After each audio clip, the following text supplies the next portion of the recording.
Hello, this is Cuckoo. I'm at Thomann Synth Reactor. It's an event in the south-ish Germany in a tiny village called Treppendorf. And this is where Thomann has their main headquarters. Lots of gear shipping out to customers all over the world coming from this little town. And it's been really cool to be part of this.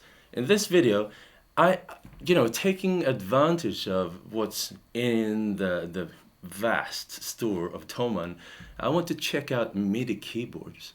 It's such a jungle to find the right MIDI keyboard, and you can search about all these specifications online, but once you get it in your hands, what does it actually feel like to play it? And I'm quite picky about MIDI keyboards, because if you play a lot with your fingers, you get more and more sensitive to what you're doing. Velocity sensitivity is really, really important. So I'm going to try to be really picky here.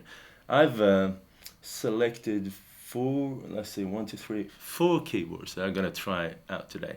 And I've tried to pick stuff that I know that I can recommend to you guys and girls and everyone else. So I'm going to start out with my favorite. This is the one that I've been using the most. The Arturia key step.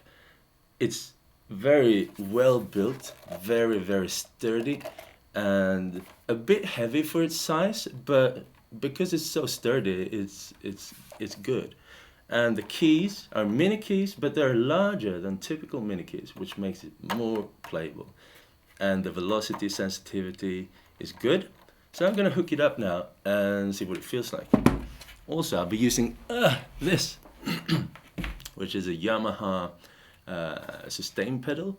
And yeah, very, very, it's like the simplest sustain pedal. I've been using this for years and it just never breaks. So let's plug it all in. When you plug in a sustain pedal, plug it in before you turn it on, because otherwise it might get the polarity wrong. It reads the polarity while it boots. So it might, if you put it in afterwards, it will think that you're pressing it while it's not being pressed. And let's see here. So plug it in. There we go. So this is not going to be a revolutionary video, but this is important stuff for me, because I know how much I've been Googling and searching on every store that I know. So Arturia keys. I'm going to play this whole video, just going to use two different sounds. I'm going to use the Untitled plugin from Native Instruments. And that was the wrong one. This.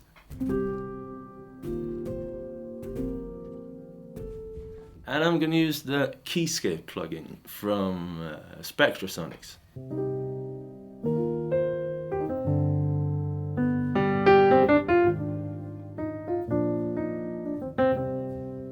Okay, so let's start out with Untitled. What I'm going to do now is just improvise a little bit and feel like what the keyboard feels like.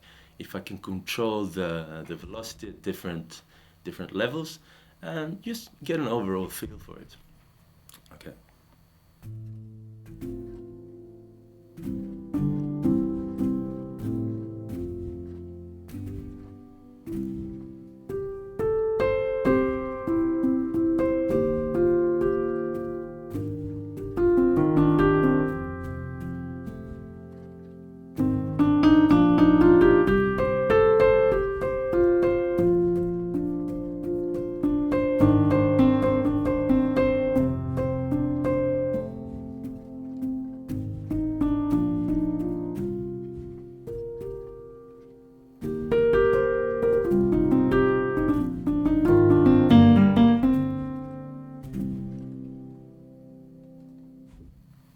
One thing that I strive for when I'm playing is to determine if my strong fingers and my weak fingers, if all of them can hit the correct velocity. Like if my weak fingers are not able to hit the right velocity, I know there is something wrong with the keyboard. But this is very well balanced, so I could constantly get the right velocity. Like.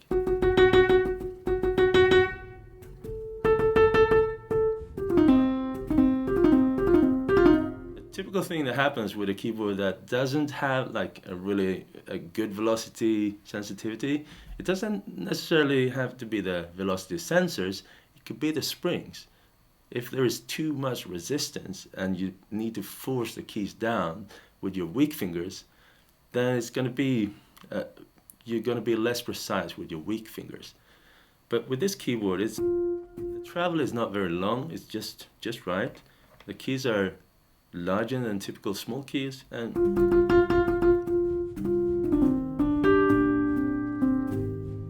yeah, it's good.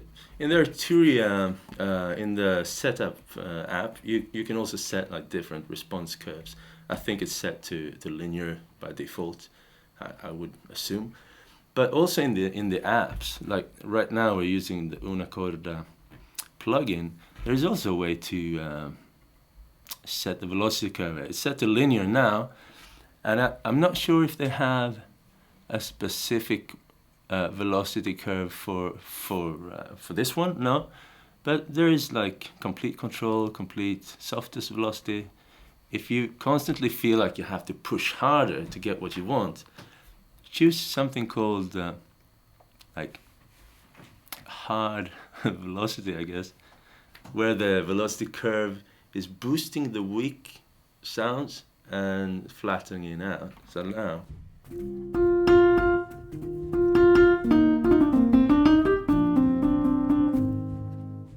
it's easily getting a bit too hard in a way.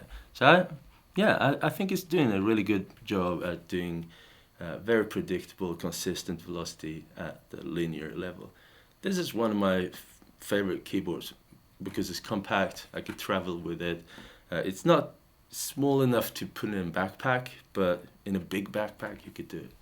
Okay, so I'm gonna try the other one, Keyscape now. Let's see what it feels like in Keyscape. It has a totally different sound.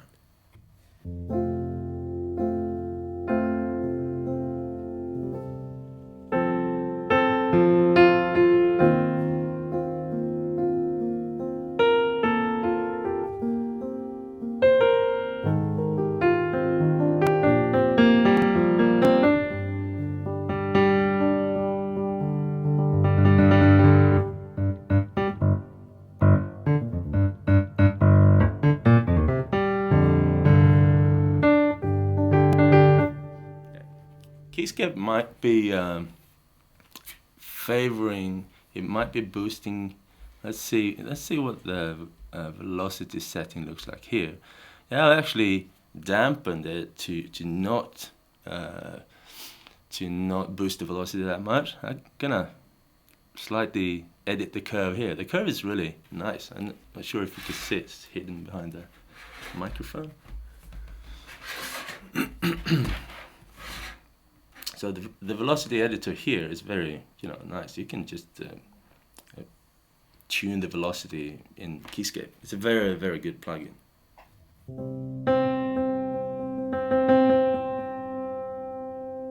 Okay, but yeah, I don't know. This I could wholeheartedly recommend this. Arturia Keyscape, good.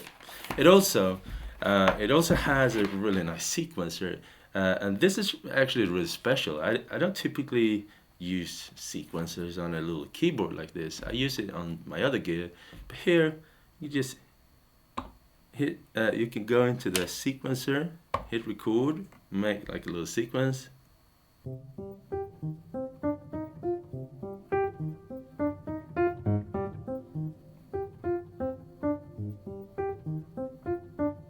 Okay. Let's play that.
So a super easy, jam-friendly like sequencer there. Build up a sequence, press play, and I think you've got 8 slots for different sequences, which is a super fast way of jamming out.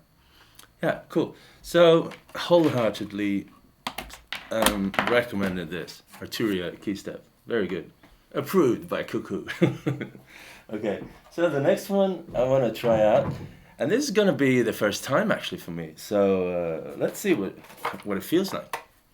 This is the Coog micro key. The Coog micro key has the advantage over the key step because it's got 3 full octaves. The key step had like 2 and a bit, but 2 octaves, but this has 3 octaves. And the keys are slightly smaller, but I like the bouncy quality of this. This is like the same keyboard as in the Micro Coog XL. So yeah, it's very lightweight as well, which is also an advantage, I'd say, when you're traveling. But as you can see, because it's 3 octaves, it's a bit longer, and it doesn't really fit into a regular backpack, but maybe you could squeeze it in anyway. Okay, so let's hook it up. Yeah, I forgot to say that, but this has CV outputs, it's a MIDI outputs, CV sync inputs, and modulation gate pitch output. This is really good if you want to hook it up to modular or to something like any physical. This only has USB. Okay, so let's plug in the sustain pedal, and stretch the cables. Tidy. Okay, let's see. There we go. I've never played this. I've played the Micro Coog XL, so I know what to expect. But I've been looking at this for a long time actually. So yeah, it's gonna be fun.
Yeah, I'd say overall very, very nice. But I'm not sure if you could tell that, but could you hear that my volume was lower now?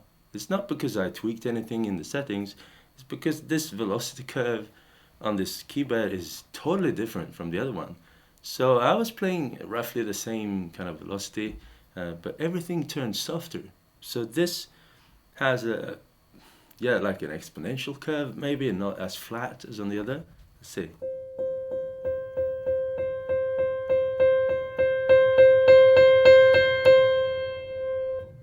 I need to slap it quite hard to get to the really, really hard velocities. I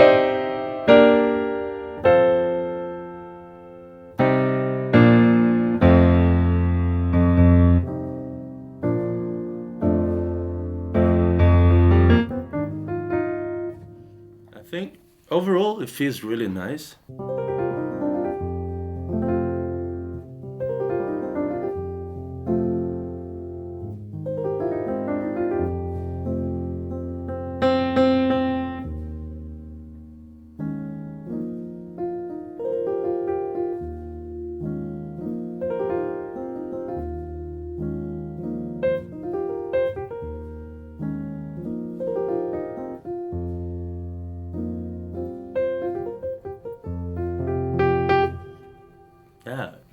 to be honest, it feels a little bit weird that it's so low. So now I'm gonna go into the app again and raise the velocity in the software to kind of match my own preference. Nice. It's more linear now.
Yeah, so just by adjusting everything in the software, you can get it to where you're used to having it. But if you were to sequence like hardware stuff, maybe you don't have a velocity editor. There are ways to do that though. I could recommend, what's it called again? RetroKit's RK02, 002, which is a MIDI cable with a processor. So you could change the velocity setting in the cable. Yeah, overall nice. I feel like the advantage of 3 octaves is that you can play it more like a piano. 2 octaves, you can't really play it as a piano. You're stuck in like a very limited range. But with 3 octaves, you can kind of start to make more variations. I'm not sure if you notice that in my type of playing. Okay, let's just, for the sake of it, try the una corda as well.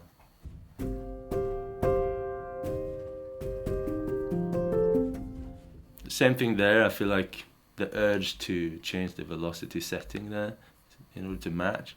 So I say I set it to hard velocity maybe. Maybe even harder. Let's see. Yeah.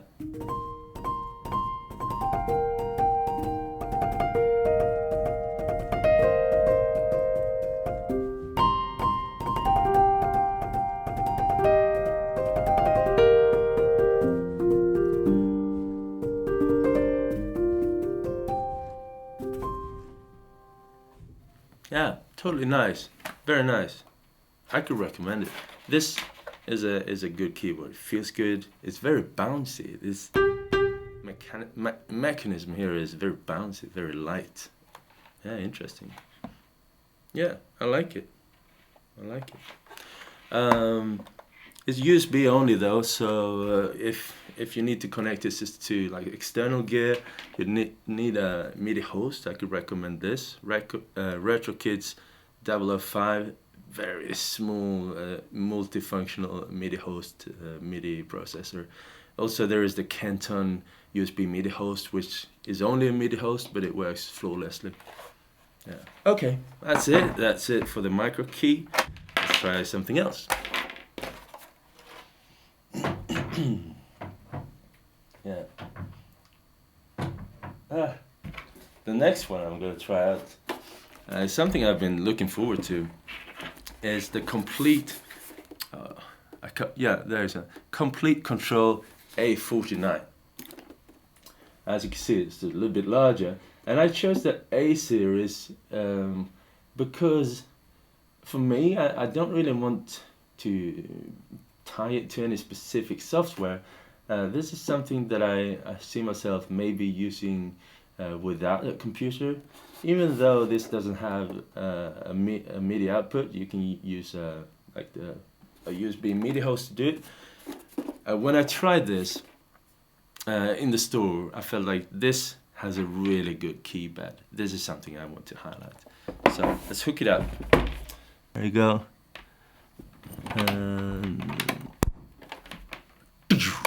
Okay, let's see. Okay, so we're learning. So as you can see, I'm skipping through this. I'm not covering any of the advanced features, and I'm not going to do that with this keyboard either. But you can see it's got like controls here, and it's got many knobs here. They're specifically designed to interact with native instrument software, so they work particularly well there. But I'm sure you can make use for it in other applications as well. But now I'm only interested in the keypad. Okay, una corda. Let's go. And I'm gonna let's have a close up here. I'm gonna show you what it looks like. The una corda velocity curve. I was messing around with it, but now I'm gonna select the complete control, which is Native Instruments' own setting for handling their own keyboards. That's going to be optimized to respond in the optimal way.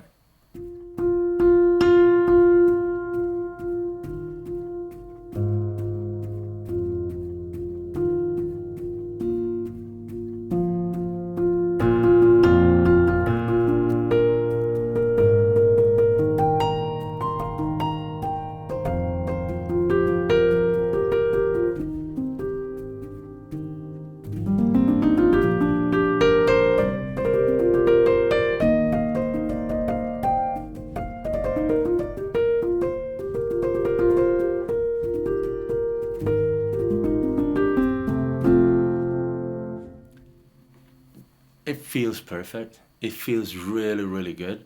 The mechanism here, the mechanics inside of it, they feel really good. This is one of the best ones I've felt actually in terms of what it feels like to play a non-weighted keyboard.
Very nice, very nice. Okay, let's try Keyscape just real quick.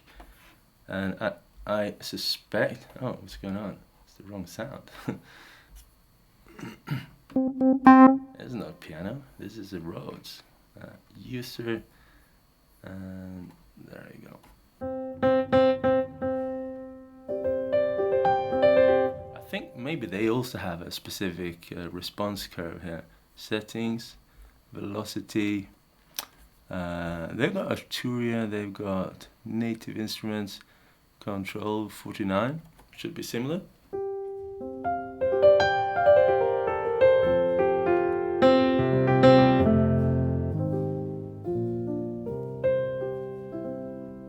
Yeah, I could recommend this wholeheartedly. I'm gonna skip through it a bit because I don't have much time in the studio now, but this very, very nice keyboard. I'm actually surprised by how good it feels to play on this. Synthesizer keyboards, they leave a lot to be desired, but this is nice. Okay, unplug it. Because I've got something that I've personally wanted to try out for a long time. Like I tried to find a really special keyboard, and when I saw this in the stores, I was like, "Whoa, this looks so cool! Let's try this." This is not by any means a travel-friendly keyboard. It's an organ keyboard. It's called D3M organ keyboard by Doepfer, and yeah, it's very, very heavy, but it looks so cool. So just for vanity reasons, I just wanted to try it out, see what it feels like. And like stuff, let's see if it even has a sustain pedal. Yeah, I got foot control, foot switch, maybe foot control. And I need to power it as well. Where's the power adapter? That.